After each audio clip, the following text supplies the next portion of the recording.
Que ce soit sur Instagram, TikTok, YouTube, Pinterest, sur tous les réseaux sociaux, il y a un mot que vous allez entendre dans le marketing d'influence ces prochains mois, c'est le mot affiliation. Alors qu'est-ce qu'une campagne d'affiliation? Qu'est-ce que cette stratégie? Comment la mettre en place avec un créateur de contenu, avec un influenceur?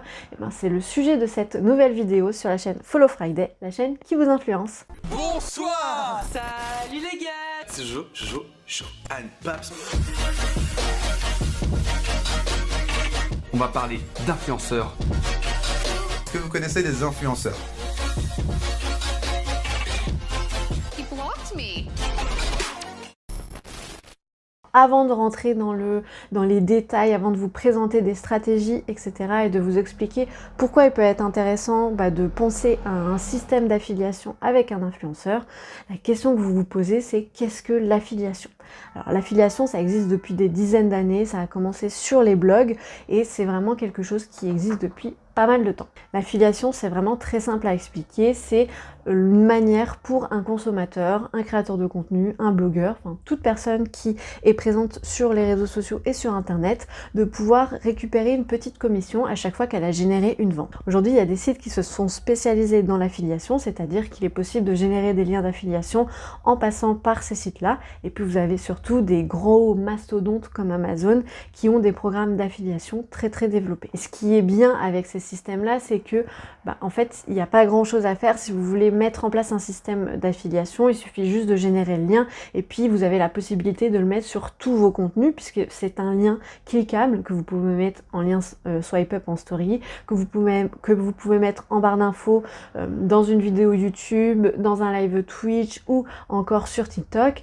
Et c'est quelque chose que vous pouvez renseigner aussi sur votre site internet. Et c'est de cette manière-là que les créateurs de contenu l'utilisent pour générer une partie de leurs revenus. Mais pour que ce soit bénéfique, il faut bien évidemment penser à une stratégie. C'est-à-dire que les liens d'affiliation, même s'ils sont faciles à utiliser, ça ne veut pas dire que ça va fonctionner, ça ne veut pas dire que vous allez mettre un petit lien d'affiliation quelque part et que ça va fonctionner comme par magie. Il faut vraiment réfléchir et puis il faut vraiment tester aussi pour voir si auprès de votre communauté ça fonctionne ou si auprès de la communauté d'un influenceur ça fonctionne aussi. Et pour pouvoir voir comment est-ce qu'avec un créateur de contenu il est possible de savoir si un système d'affiliation peut être intéressant pour lui comme pour vous, il y a quelques petits conseils que je vais vous donner aujourd'hui pour savoir si cette stratégie est à mener ou non. La première chose que je peux vous conseiller, c'est de regarder déjà le contenu que propose l'influenceur. Est-ce que dans ses contenus régulièrement il met en avant des liens d'affiliation? Est-ce que par exemple lorsqu'une blogueuse mode parle de sa tenue, elle pense à mettre les liens en swipe up dans ses contenus sur Instagram, ou est-ce qu'elle elle pense le faire sur ses contenus sur YouTube? Si la réponse est oui, c'est que déjà elle a conscience que les liens d'affiliation peuvent être une opportunité pour son business à elle. Donc il peut être intéressant de se tourner vers ce type de créateur de contenu. Puis ça va aussi vous donner une deuxième information, c'est que peut-être que les liens d'affiliation qui sont apposés sur les contenus de cette influenceuse ou de cet influenceur intéressent également sa communauté. Si vous voyez qu'elle en a énormément, qu'elle en met régulièrement, je pense notamment à Noelita qui en met quotidiennement dans ses stories, on peut être sûr qu'en fait, ces liens d'affiliation, c'est vraiment une opportunité pour elle et ça l'intéresse et sa communauté aussi est habituée à voir ça sur le contenu de l'influenceur qu'elle suit.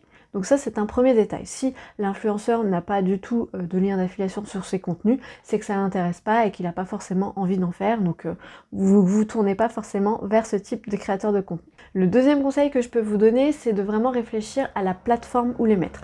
Alors aujourd'hui, il est possible de les mettre sur toutes les plateformes, mais est-ce qu'il n'y a pas un endroit à privilégier plutôt qu'un autre? Est-ce que par exemple, les stories Instagram, comme dans le cas de Noelita, sont meilleures que sous ses contenus IGTV? Elle les met aux deux endroits, mais est-ce qu'il y a une place qui est à privilégier plutôt qu'à une autre? C'est à vous de voir, ou peut-être à demander à l'influenceur aussi ses conseils pour savoir où est-ce qu'il peut positionner ce lien et puis quel contenu il peut réellement imaginer. Et dans les contenus, c'est mon troisième conseil que je peux vous donner, dans les contenus qui fonctionnent, il y a ces stories Instagram où il y a la possibilité de mettre un lien swipe up. Et ces stories Instagram sont vraiment intéressantes pour ces liens d'affiliation puisqu'elles vont permettre de venir compléter le discours d'un influenceur lorsqu'il présente un produit. Ces discours sont généralement authentiques, très naturels puisqu'ils sont pris sur le vif. Le créateur va partager son point de vue sur un produit qu'il teste peut-être en live en face à face avec sa caméra et il poste directement les stories ensuite. Et puis surtout, il va aussi permettre de réaliser un appel à l'action. C'est-à-dire qu'il va présenter le contenu, puis à la fin de sa présentation, il va dire une petite phrase que vous avez certainement tous et toutes déjà entendue, c'est « Si jamais le produit vous intéresse, je vous le glisse en swipe up, vous avez juste à cliquer et vous arriverez sur le site internet. » Et en fait, ce call to action, c'est vraiment quelque chose à privilégier aussi dans cette stratégie de marketing d'influence qui se base sur l'affiliation, puisque sans appel à l'action, en fait, vous pouvez être sûr qu'il y a très peu de consommateurs qui vont vraiment cliquer pour aller acheter le produit ou se le procurer. Le quatrième conseil que je peux vous donner, c'est de penser à un code promotionnel. Vous savez, dans les stories, quand, je vous prends encore une fois l'exemple des stories, mais l'influenceur se filme, présente le produit et puis il glisse le lien swipe up, mais quelquefois il rajoute même un code promotionnel.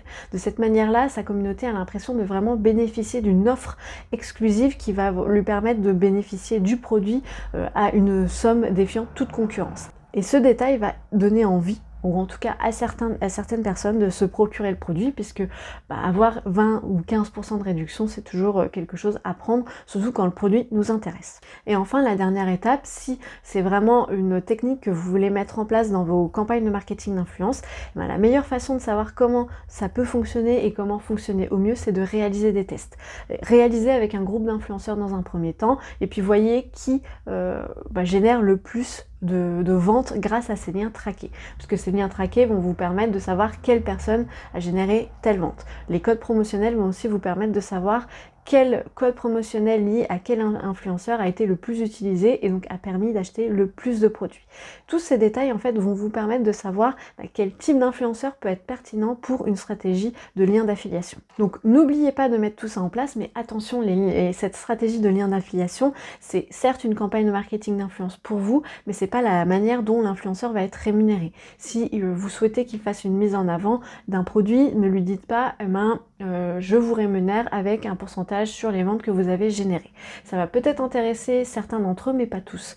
Certains vont en complément demander aussi une rémunération autre pour la création de contenu. Donc le lien d'affiliation, c'est vraiment un petit plus qui vont permettre aux créateurs de contenu de générer des revenus de différentes manières. Et ça, c'est un de leurs piliers, des caractéristiques de leur business, mais qui ne fait pas tout. C'est pas de cette manière-là qu'ils vont réussir à se dégager un salaire. Pour résumer un petit peu cette stratégie de marketing d'influence qui peut être basée sur le lien d'affiliation, ça peut venir compléter une campagne déjà mise en place où le créateur de contenu va est d'accord pour mettre en avant tel ou tel produit, il a été rémunéré pour le faire, et le petit plus, c'est vous pouvez lui dire, écoutez, on positionne un lien supplémentaire sur vos contenus, comme ça votre communauté peut bénéficier d'une réduction grâce à un lien personnalisé ou à un code promotionnel, et nous de notre côté ça nous permet de faire en sorte d'augmenter un petit peu nos ventes et de vous permettre de vous rémunérer un supplément.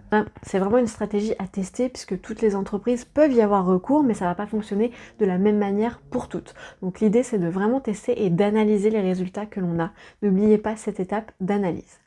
J'espère que cette vidéo vous a plu, n'hésitez pas à me dire ce que vous en pensez en commentaire, n'hésitez pas à donner aussi vos conseils en matière d'affiliation dans le marketing d'influence ou plus généralement sur les réseaux sociaux et sur internet.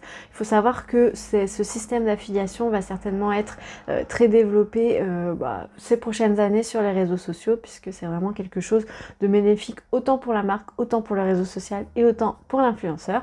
Donc restez aux aguets, il y a peut-être des nouvelles fonctionnalités qui vont être mises en avant de ce côté-là. Mais avant d'avoir toutes ces informations et toutes ces nouvelles mises à jour des réseaux sociaux, je vous souhaite une très belle journée et je vous dis à très vite dans une nouvelle vidéo. Salut!